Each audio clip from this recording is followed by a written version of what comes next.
How to fix Back4Blood keeps crashing on Windows. To fix Back4Blood keeps crashing on Windows, try 1. Verify integrity of game files via Steam Agent. 2.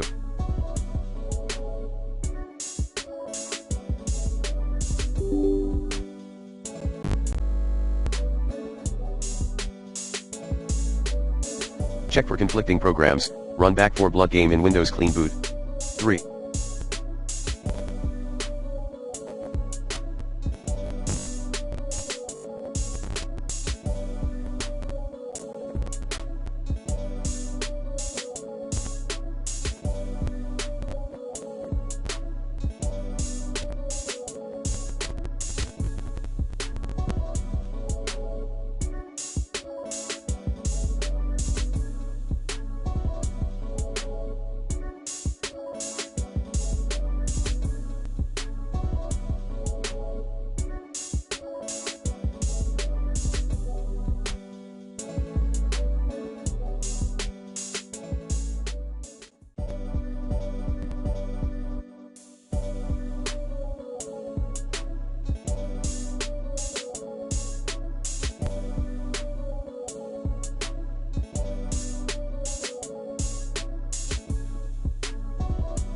Update your graphics driver using the recommended Avast driver updater in this video guide.